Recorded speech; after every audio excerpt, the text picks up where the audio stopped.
میں ایک حدیث آپ کو سنا رہا ہوں، من کان فی حاجت اخیہ کان اللہ فی حاجتہ ہی، جو اپنے بھائی کی کوئی ضرورت پوری کرنے میں لگ جائے گا اللہ تعالیٰ اس کی ضرورت پوری کرے گا۔ یہ تو ہے انسانوں کے درمیان کہ میں آپ کی کوئی ضرورت پوری کر رہا ہوں، اللہ تعالیٰ میری ضرورت پوری کرے گا۔ آپ میری کوئی ضرورت پوری کر رہے ہیں، اللہ تعالیٰ آپ کی ضرورت پوری کرے گا۔ حالانکہ ہم نے اللہ کے لیے نہیں کیا، اپنے بھائی کی ضرورت پوری کر رہے ہیں۔ اگر کوئی شخص اللہ کے دین کے لیے اپنے آپ کو لگا دے تو کیا اللہ تعالیٰ اس کی ضرورتیں پوری نہیں کرے گا؟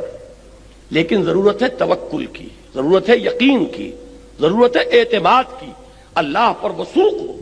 اچھا یہ بھی جان لیجئے یہ وثوق پیدا کب ہوتا ہے؟ اگر آپ اپنے دل میں جھانکیں گے اور یہ محسوس کریں گے کہ آپ کا تعلق اللہ کے ساتھ مخلصانہ ہے تو یقین کا ہوگا آپ کو کہ اللہ میرا ساتھ کبھی نہیں چھوڑے گا۔ لیکن اگر آپ جھانکیں اپنے دل میں اور دل آپ کو الٹا جواب دے کہ تم دھوکے باز ہو، تم فراڈ کر رہے ہو، تم نے سارا دینداری کا لبادہ جو ہے لوگوں کو دکھانے کے لیے پہنا ہوا ہے، تمہاری اصل حقیقت کچھ اور ہے، تو آپ کو کبھی یقین نہیں ہو سکتا کہ اللہ آپ کی امداد کرے گا۔